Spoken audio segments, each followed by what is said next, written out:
to the concept of interglobular dentin.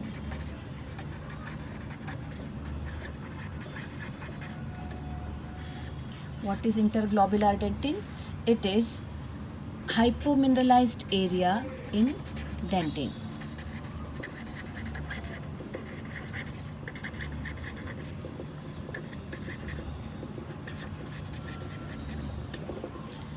Where do we see this?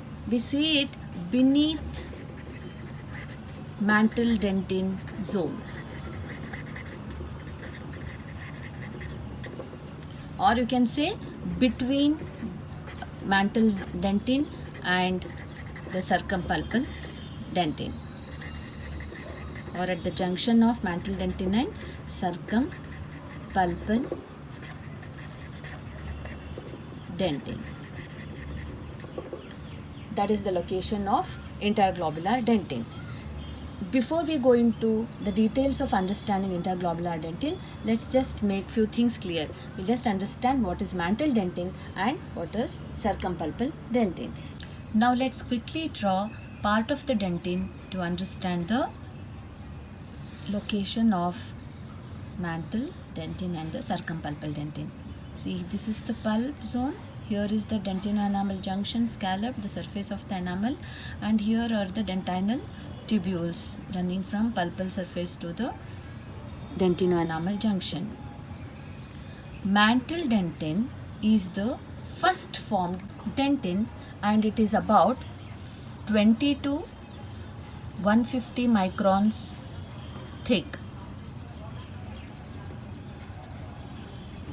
Say if this portion is the mantle dentin, so here this portion, when the odontoblast is forming dentin, from DEJ it starts and it starts moving towards the center, that is towards the pulp, and the first layer of matrix that is formed, laid down, and then that gets mineralized, and that portion of first formed dentin is called as the mantle dentin.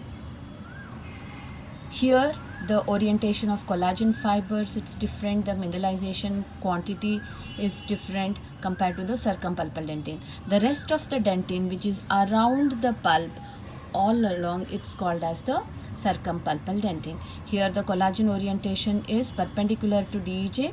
Here the collagen orientation is parallel to the dentino-enamel junction. So this kind of arrangement helps in preventing the crack propagation into the dentin, the deeper portions of the dentin.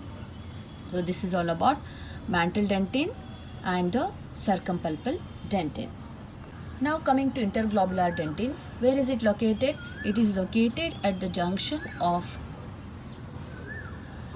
mantle dentin and circumpulpal dentin.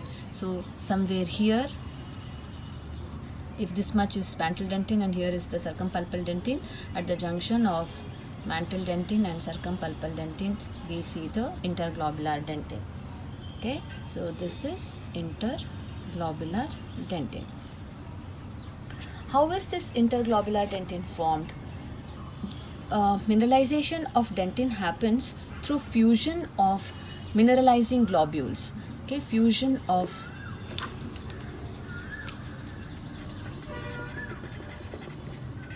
mineralizing globules, and these mineralizing globules are called as chalcospirides. What are chalcospirides? Basically they are the spherical foci of hydroxyapatite crystals. They are like spherical foci of hydroxyapatite crystals, and they are basically the nucleating sites from where the mineral crystals start growing and fusing with each other. So that is a concept of mineralization that happens in dentin, and this kind of mineralization is called as globular mineralization.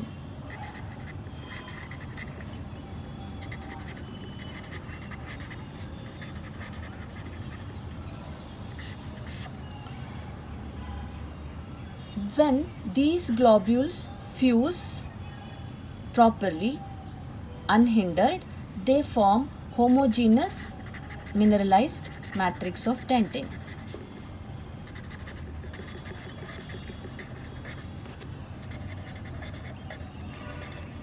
Sometimes these globules fail to coalesce uniformly.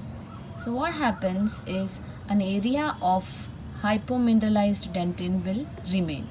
You can see here this portion is mineralized, and the ends of the mineralizing front you see the calcospheroids, still the nucleating areas still forming the dentin. So they kind of start fusing, and then here these globules are supposed to fuse uniformly, but sometimes they fail to fuse in the areas like this, and they form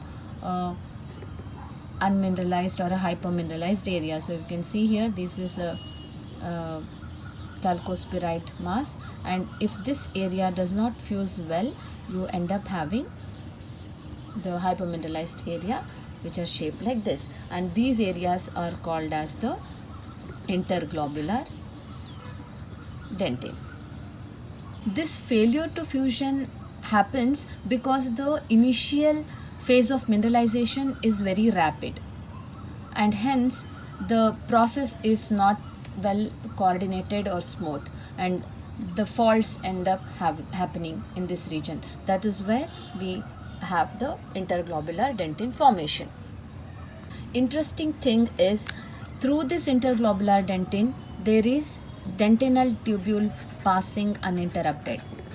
So the dentinal tubule passes through it. It proves that there is only mineralization defect, not matrix formation defect. The organic matrix here is formed smoothly, only the mineralization has not happened, and here in this region we don't see any intratubular dentin,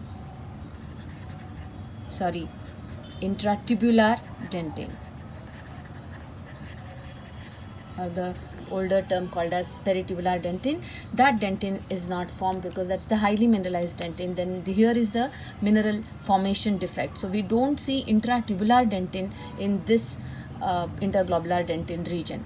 So here is the mineralization defect, not the matrix defect. This interglobular dentin is seen high in numbers in cases of vitamin D deficiency and fluorosis. And coming to the microscopy of interglobular dentin, these areas under transmitted light microscopy will appear as dark zones, dark areas. They are hypermineralized, hence they appear dark. That is because there is internal reflection of light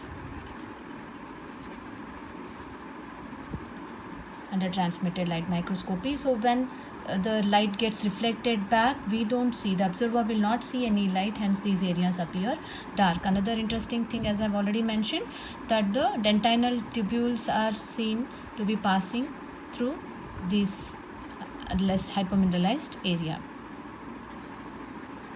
pass through this area. And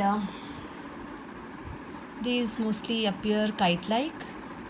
Some of the articles have given description as kite-like appearance of these areas, and they are seen at the junction of mantle dentin and the circumpalpal dentin. So this much is the microscopy or the histological feature of interglobular dentin. Now let's start drawing interglobular dentin.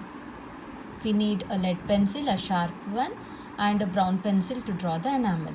We draw a circle using a cup or a mug or any of those that give a circular shape.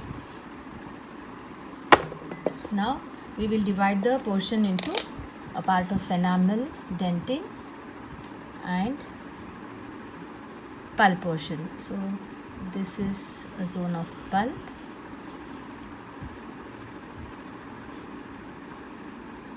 This is the enamel surface. Here we'll just make a small portion of enamel and draw dentino-enamel junction. with scalloping.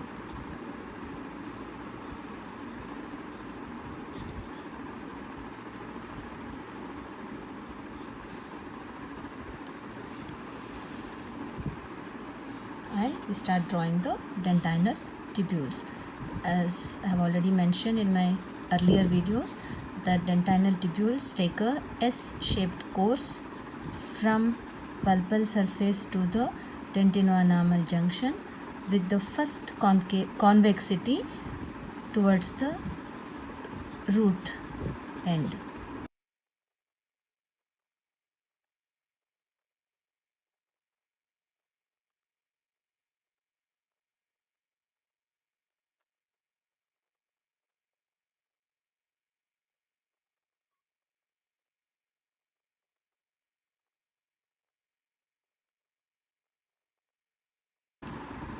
Now, once we finish drawing dentinal tubules, we take care to draw the enamel rods in the enamel area.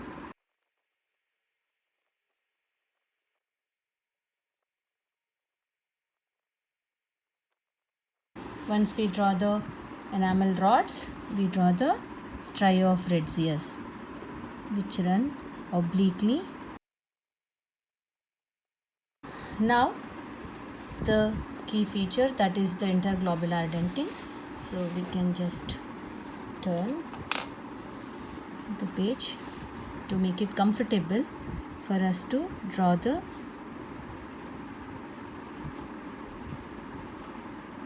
interglobular dentin. So these are the areas. So this give a very light dark shading, because we need to see the dentinal tubules passing through them. So this is the way we can draw the interglobular dentin. Now this is not very hard, this is only so much, so we have to just start labeling the interglobular dentin diagram parts. So first let's start with the title.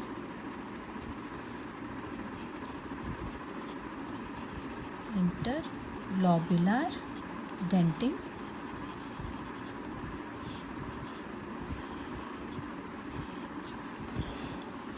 All the parts of the tooth, that is enamel, this is dentin, this is pulp. You can even label part of mantle dentin, that is the first form dentin.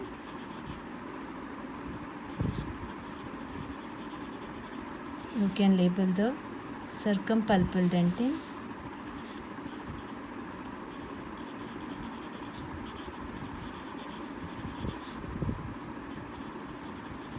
And between them you will see the interglobular dentin. This dentin is seen to be formed in the inter region of the globules. That is why it's called as interglobular dentin. This is the dentino-enamel junction.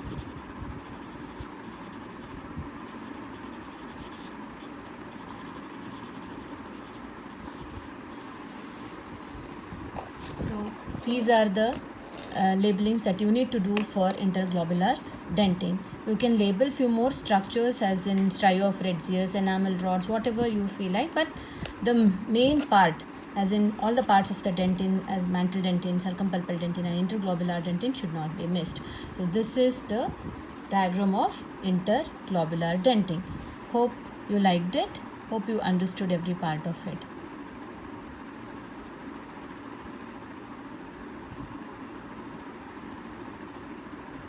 I will be back with another diagram. Till then, bye.